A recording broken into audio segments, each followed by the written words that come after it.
ये कहानी है चार दोस्तों की। इन चारों में बहुत गहरी दोस्ती थी। चारों कभी एक दूसरे के बिना नहीं रहते थे।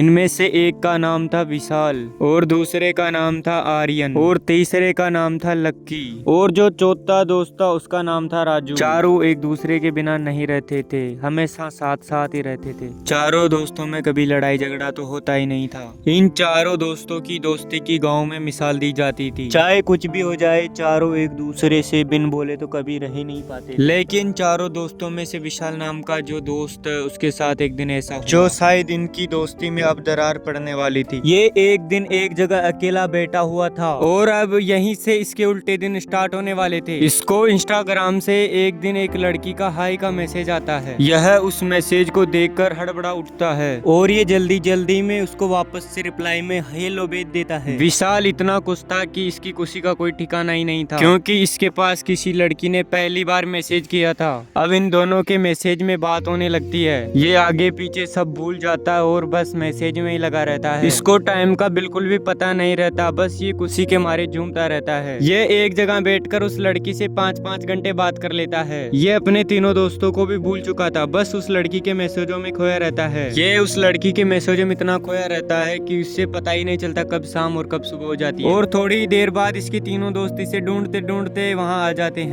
बेचारे दोस्तों को क्या पता था कि ये किसी लड़की के मैसेजों में खोया हुआ है। जैसे ही दोस्त इसके पास आते हैं, ये वहाँ से उठकर चला जाता है। दोस्त सोच में पड़ जाते हैं कि ये ऐसा क्या काम कर रहा है जो हमको नहीं बताना चाहता। तीनों दोस्त जैसे आए थे वैसे वापस लौट जाते हैं और विशाल भी यहाँ से उठकर दूसरी जगह बैठ जाता है। विशाल उस लड़की के चक्कर में अपने तीनों दोस्तों को इग्नोर कर देता है और वापस उस लड़के के पास मैसेज करने लग जाता है। विशाल एक जगह से उठकर दूसरी जगह जाकर बैठ जाता है। विशाल खाना पीना सब भूल चुका था, बस उस लड़की के पास ही मैसेज करता रहता है। थोड़ी देर बाद इसके तीनों दोस्त इसके पास आ जाते हैं और वो हैरान थे कि ये ऐसा क्या काम कर रहा है जो हमें नहीं बताना चाहता। जब इसके तीनों दोस्त इसके पास आते हैं तो विशाल वहाँ से उठकर चला जाता है। जब इसके दोस्तों ने इसे रोकने की कोशिश की तो विशाल ने किसी की बात नहीं मानी। विशाल अपने तीनों दोस्तों को पूरी तरीके से भूल चुका था। इसे किसी से मतलब नहीं था, ये बस उस लड़की से मैसेज में लगा रहता था।